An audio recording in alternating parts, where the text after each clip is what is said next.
በጣም ብዙ ሰዎች አውቃለሁ ግልጽ በመሆናቸው የተነሳ ከሰው ጋር ተቆራርጠው የቀሩ አሉ። ከኔም ጭምር ማለት ነው።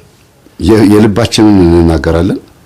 በነገራችን ላይ የሚቆጣ የሚበሳጭ የሚነጫነጭ ሰው በጣም እውነተኛና ግልጽ ሰው ነው ይባላል። ልክ ሰዎች እንደሱ እንዲሆኑ ስለሚፈልግ ወይም እንደሷ እንዲሆኑ ስለምትፈልግ በቃ ደስ ብሏቸው ክፍት ብሎ ያጫውቱና ከዛ ሲከዱ በጣም ይናደዳሉ። ወይም ሰዎች መሽቁቅ ሲሆኑባቸው ወይም አታላይ ሲሆኑባቸው ወይም ደግሞ ዞር ሲሉባቸው በጣም ይናደዳሉ። ይሄ ነው ባህሪው ልጁ። እንደዚህ አይነት ባህሪ ነው። ሴቶች ላይ በተለይ በጣም ከባድ ተጽዕኖ የሚደርስባቸው ሴቶች ላይ ነው። በጣም ግልጽ ሆነው ለወንድ ልባቸውን ለፍቅረኛቸው ይሰጣሉ።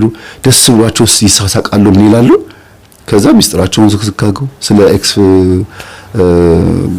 ጓደኛዋ፣ ስለ ቦይፍሬንዷ፣ ስለ በፊት ጓደኛዋ፣ ስለ ትዳሯ ምናምን ስለነበር ሁሉ በደንብ ታወራና ከዛ በኋላ ችግር ይፈጠራል። ብዙ ጊዜ ሴቶች እንደዚህ አይነት ባህሪ ይገጥማቸው። ወንድ ልጅ ላይ ያው ብዙ ወንድ አያወራም። ካወራም ደግሞ መልሳ በዚህ ነገር ወቅሳለሁ ብላ ካሰበች ጧር ነው የሚያረጋት፣ አይለቃትም። በጣም ነው የሚጎዳት። እንደገና ደግሞ አስጠንቅቆ ነው የሚናገረው። ነገ ችግር እንዳይገጥመው አድርጎ ነው የሚናገረው።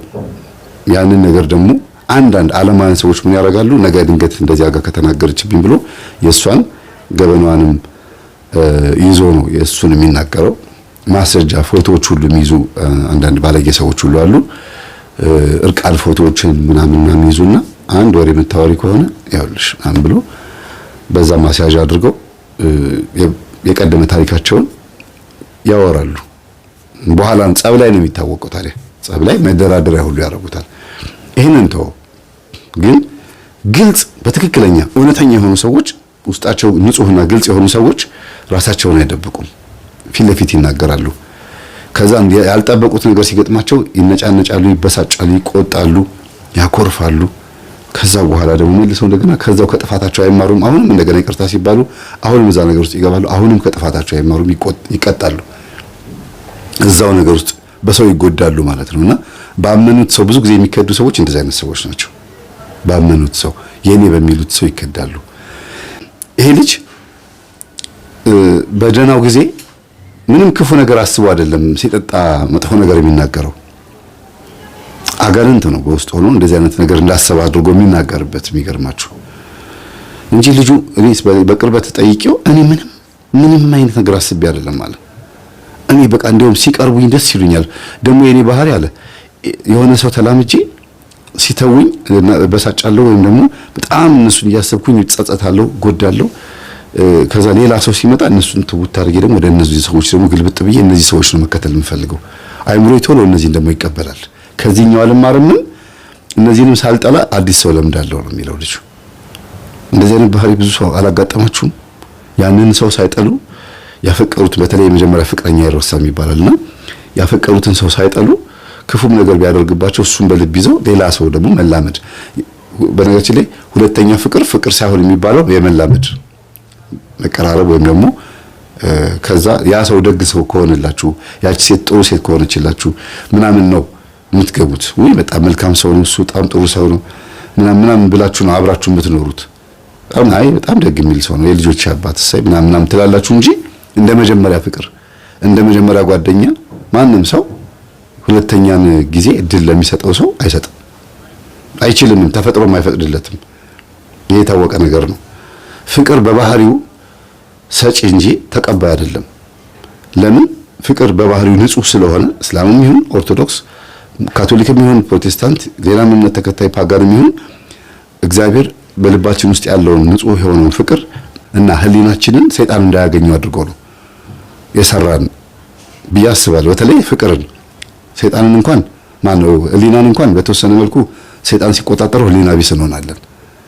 ፍቅርን ግን ሁሉም እምነት ውስጥ ያሉ ሰዎች ንጹህ አድርገው ላፈቀሩት ሰው ሲሞቱ እናያለን። ፍቅር ተጣሪ እንጂ ያለው አምላክ የለውም ይባላል በደራሲያን ቋንቋ። እኔ ራሴ እንኳን ብዙ ነገሮችን አውቃለሁ፣ ግን ፍቅር አምላክ ሳይሆን ፈጣሪ ነው ያለው። ምን ማለት ነው? የሆነ እምነት ውስጥ ያለ አምላክ ስጦታ ሳይሆን ፈጣሪ በምድር ላይ አንድ እንደሆነ ሁሉም ሃይማኖት ያምናል። የዛ የፈጣሪው ስጦታ ነው፣ ለሰው ልጅ የሰጠው ስጦታ ነው። በምንም እምነት ውስጥ ብንሆን ስለ ሃይማኖታችን ስንሞት በሄድንበት እንጠየቃለን። ግን ሰው በመሆናችን ብቻ የተሰጠን ትልቁ ስጦታ ፍቅር ነው እና ህሊና በጣም በቃ እንደ ትልቅና እንደ ትንሽ ቁጠሯቸውና ፍቅር ሰጪ ነው። ዝም ብሎ መስጠት ነው የሚችለው እና ንጹህ ስለሆነ ባህሪው እንዲያውም ቅዱስ ጳውሎስ ስለ ፍቅር ጥሩ አድርጎ ተናግሯል። ከዚህ በፊትም ነግሬያችኋለሁ። የፍቅርን ባህሪ ልንገራችሁና መጽሐፍ ቅዱስ ውስጥ ያለውን ደግሞ ነግራችኋለሁ። ፍቅር ይሰጣል ማለት ንጹህ ነገርን ያቀብላል። ንጹህ ነገርን የተቀበለ ሰው ደግሞ ንጹህ ነገር ነው የሚያቀብለው። ባያቀብልም እንኳን ተቀብሎ ቁጭ ይላል። ለምሳሌ የተፈቀረች ሴት መልኩ የማያምር የሆነ ሰው ቢያፈቅራት እወድሻለሁ ስላላት ብቻ እኔም እወድሃለሁ አትለውም።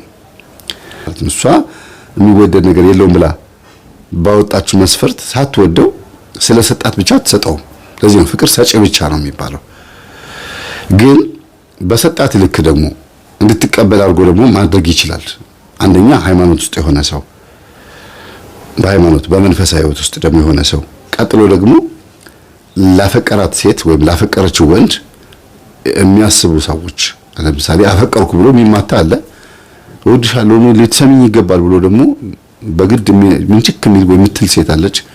መስተፋቅርም የሚያስንኳል። ወደድኩ ብለው ወዳታለሁ ስለዚህ ብጠይቃት እሺ አትለኝም፣ ጠይቂያትም እምቢ አለችኝ ብሎ አስበው ወይም አስባ መስተፋቅር አስነክተው ደግሞ አጋንንትን ጣልቃ አስገብተው በፍቅር ውስጥ ፍቅርን አስመስሎ አጋንንት መጥቶ ወደድኩ ሙጭጭ ብለው ላይ ወይም ለዋ ላይ ሊጣበቅ ወይም ልትጣበቅ ትችላለች። ይሄ ግን ትክክለኛው አይነት አይደለም። ለምን? የወደደው ሰው የያዘውም ትክክለኛው የእግዚአብሔር ፍቅር አይደለም፣ ከእግዚአብሔር የመጣው ስጦታ አይደለም።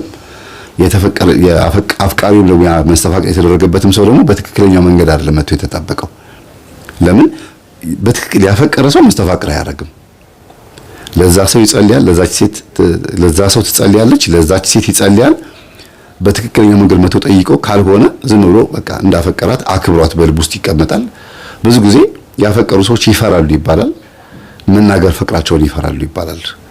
የፍቅርን ኃያልነት ለማሳየት ደራሲያን ይጠቀሙበታል። ግን ፍቅር ደፋር ነው፣ አይፈራም ነው የሚለው መጽሐፍ ቅዱስ። በፊት ለፊት መጥቶ ያሰበውን ነገር ይናገራል። ልክ ክርስቶስ እኛን ወዶን መጥቶ በድፍረት ያደረገ ሁሉ ነገር መጥቶ እንዳደረገ ጌቴሴማኒ ላይ መጥቶ እንደፈራ አይደለም። ወይም ደግሞ ጌቴሴማኒ ላይ መጥቶ ላብና ደም እስኪያልበው ድረስ እንደጸለየው አይደለም። እቺ ጽዋ ከኔ ትለፍ ብሎ እንደ ሰውኛ እንደ ጮኸ አይደለም። ከላይ እንግዲህ ፍቅር እንደሳበው ከመንበሩ ወርዶ መጥቶ ሰውን ለማዳን የሄደበት መንገድ ፍጹም የአምላክ ፍቅር ነው። እኛ ከዚህ ፍቅሩ በጸጋ ተካፍለናል። ስለዚህ መስተፋቅር የተደረገበት ሰው፣ መስተፋቅር የተደረገባት ሴት፣ ያፈቀራትም ሰው ያፈቀራት የተባለውም ሰው ትክክለኛ ፍቅር አይደለም የያዘው። እንደገናም ደግሞ እሷ መስተፋቅር ተደረገባት መጣ ልጥፍ ያለችበት ወይም ልጥፍ ያለባት በትክክለኛው መንገድ አይደለም። ይሄኛው ወደ ጎን እንተዋለን ማለት ነው። መጽሐፍ እንደዚህ ነው የሚለው በአንደኛ ቆሮንቶስ ምዕራፍ 13 ከቁጥር 1 ጀምሮ በሰዎችና በመላእክት ልሳን ብናገር ፍቅር ግን ከሌለኝ እንደሚጮህ ናስ ወይንም እንደሚሸዋሸው ጸናጽል ነኝ ሆኛለሁ። ትንቢትም ቢኖረኝ ምስጢራትን ሁሉ ዕውቀትን ሁሉ ባውቅ ተራሮችንም እስከ አፈልስ ድረስ እምነት ቢኖረኝ ፍቅር ግን ከሌለኝ ከንቱ ነኝ። ድሆችን ልመግብ ያለኝን ሁሉ ባካፍል ስጋዬን ለእሳት ባቃጥል መቃጠል አሳልፌ ብሰጥ ፍቅር ግን ከሌለኝ ምንም አይጠቅመኝም። ፍቅር ይታገሳል፣ ፍቅር ቸርነትን ያደርጋል፣ ፍቅር አይቀናም። አያችሁ፣ ፍቅር አይቀናም ማለት ያፈቀራት ሴት ሌላ ወንድ ጋር ሄዳ ወይም ያፈቀረችው ወንድ ሌላ ሴት ጋር ሄዶ የራሱን ሕይወት ቢመርጥና በቃ እኔም ደግሞ ሞዶ ይሄንን ነው ብላ ብትሄድ ወይም ቢሄድ ያፈቀረች ሴት እዚህ ጋር ያፈቀረች ሴት በዛ ሰው አትቀናም ማለት ነው። በቃ ይመቸው፣ ይድላው፣ ልጆች ይውለድ፣ ይቅናው፣ ዘሩ ይብዛ። ለምን? በትክክለኛ በቃ ይሄ ሰው በልቤ ውስጥ ገብቷል፣ እቺ ሴት በልቤ ውስጥ ገብታለች፣ አፍቅሬያታለሁ፣ አፍቅሬዋለሁ ብለው ካሰቡ ያስቡለታል ማለት ነው። አይቀኑም። ፍቅር አይቀናም ይላል። ፍቅር አይመካም፣ አይታበይም፣ የማይገባውን አያደርግም፣ የራሱንም አይፈልግም። ዝም ብሎ ሰጪ ነው። አይበሳጭም፣ በደልን አይቆጥርም፣ ከእውነት ጋር ደስ ይለዋል እንጂ ስለ አመፃ ደስ አይለውም። ሁሉን ይታገሳል፣ ሁሉን ያምናል፣ ሁሉን ተስፋ ያደርጋል፣ በሁሉ ይጸናል። ፍቅር ለዘወትር አይወድቅም። ትንቢት ቢሆንም ግን ይሻራል፣ ልሳኖች ቢሆኑ ይቀራሉ፣ እውቀትም ቢሆን ይሻራል። ከእውቀት ከፍለን እናውቃለንና ከትንቢትም ከፍለን እንናገራለንና ፍጹም የሆነ ሲመጣ ግን ተከፍሎ የነበረው ይሻራል። ልጅ ሳለሁኝ እንደ ልጅ እናገር ነበረ፣ እንደ ልጅም አስብ ነበረ፣ እንደ ልጅም እቆጥር ነበረ። ጎልማሳ ሆኜ ግን የልጅነትን ጸባይ ሽሬያለሁ። ዛሬ በመስታወት በድንግዝግዝ እንደምናይ ነን፣ በዚያን ጊዜ ግን ፊት ለፊት እናያለን። ዛሬስ ከእውቀት ከፍዬ አውቃለሁ፣ በዚያን ጊዜ ግን እኔ ደግሞ እንደታወቅኩኝ አውቃለሁ። እንዲሁ ከሆነ እምነት፣ ተስፋ፣ ፍቅር እነዚህ ሶስቱ ጸንተው ይኖራሉ። ከነዚህ የሚበልጠው ግን ፍቅር ነው ይላል መጽሐፍ ቅዱስ። ስለ ቃሉ የአምላካችን ስም የተመሰገነ ይሁን። አንደኛ ቆሮንቶስ 13 ላይ አሁን ይሄን ጥቅስ እኔ ብዙ ጊዜ ምዕራፍ ሳነብ ሙሉ ምዕራፍ ማንበብ ስለምወድ ነው። ቆንጽል አድርጎ መጥቀስ ስለማይመቸኝ ነው። ይሄ ደግሞ ሙሉ ምዕራፉ ስለ ፍቅር ስለሚገልጽ ነው የጨረስኩላችሁ።